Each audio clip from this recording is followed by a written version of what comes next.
কৃষ্ণনগর থেকে প্রচারের শুরুতেই অল আউট অ্যাটাকে তৃণমূল নেত্রী। মিথ্যে কথা বলছেন মোদী, আক্রমণ মমতার, বিজেপিকে জুমলা পার্টি বলেও কটাক্ষ।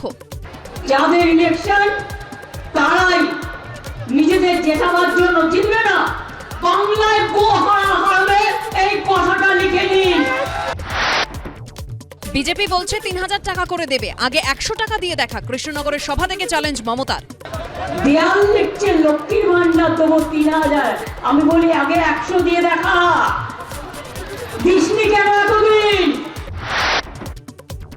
কৃষ্ণনগরের তৃণমূল প্রার্থীর বাড়িতে এজেন্সি অভিযান নিয়ে সরব মমতা বন্দ্যোপাধ্যায়। মহুয়া মৈত্রের বৃদ্ধ মা বাবাকেও হেনস্থা করা হয়েছে অভিযোগ তৃণমূল নেত্রীর। ওকে তাড়িয়ে দিয়েছে আপনারা জেতানোর পরেও, এত বড় সাহস, তাই ওকে জিতিয়ে আবার পাঠাতে হবে। কৃষ্ণনগরের বিজেপি প্রার্থী অমৃতা রায়কে ফোনে নরেন্দ্র মোদীর টাকা ফেরানোর চেষ্টার প্রতিশ্রুতি নিয়ে আক্রমণ মমতা বন্দ্যোপাধ্যায়ের। সব ভাঁওতাবাজি বলে কটাক্ষ মুখ্যমন্ত্রীর। বলছি ইডির টাকা জনগণকে দিয়ে দেবো। কত পেয়েছো তুমি স্কুল ডিপার্টমেন্ট থেকে? ৩,০০০ কোটি টাকা। তাতে কি হয়? একটা লোক ২১ টাকা করেও পাবে না। ওয়াশিং মেশিনে গেলেই সব সাদা, আক্রমণ তৃণমূল নেত্রীর। রোজ এনআইএ চলে যাচ্ছে আমাদের যারা ভোট করে তাদের বাড়িতে, সিবিআই চলে যাচ্ছে, ইডি চলে যাচ্ছে। ভোটের আগে সিএ নিয়ে ফের সরব মমতা বন্দ্যোপাধ্যায়। সিএ তে আবেদন করলেই বিদেশি হয়ে যাবেন, দাবি তৃণমূল নেত্রীর। সেন্সাসের মেম্বার রেখে দিয়েছে এই কারণে, ক্যাটা হচ্ছে মাথা আর লেজাটা হচ্ছে এনআরসি। এটা মাথায় রাখবেন, ক্যা করলে আপনি এনআরসিতে পড়ে যাবেন। সিএ কেন্দ্রীয় আইন, সেই আইন সকলকে মানতেই হবে, পাল্টা দাবি কেন্দ্রীয় জাহাজ প্রতিমন্ত্রী শান্তনু ঠাকুরের। পলিটিক্যালি এই সমস্ত প্রপাগান্ডাগুলো লোকের কাছে দিচ্ছেন শুধু রাজনৈতিক পলিটিক্যাল ইন্টারেস্ট করবার জন্য, আদারওয়াইজ উনি রুল মানতে বাধ্য। ভোটের আগে ফের রাজ্যে আসছেন প্রধানমন্ত্রী। এপ্রিলের প্রথম সপ্তাহে দুবার বঙ্গে প্রচারে নরেন্দ্র মোদী।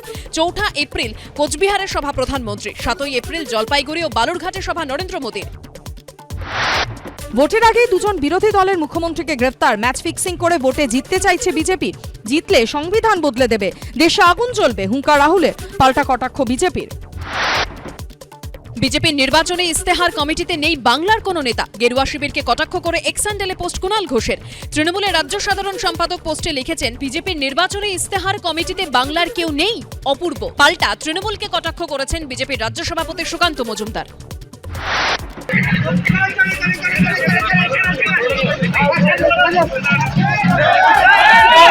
বর্ধমান দুর্গাপুরের দলীয় প্রার্থী কীর্তি আজাদের সামনে হাতাহাতি তৃণমূলের দুই নেতার। কে আগে সম্বর্ধনা দেবে, কে আগে গ্রামে ঘোরাবেন প্রার্থীকে, তাই নিয়ে বচসা।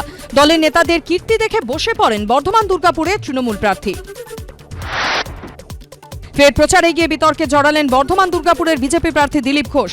বর্ধমানের মহারাজা ভেবে মালা পরালেন রাজপরিবারের ঘনিষ্ঠের মূর্তিতে।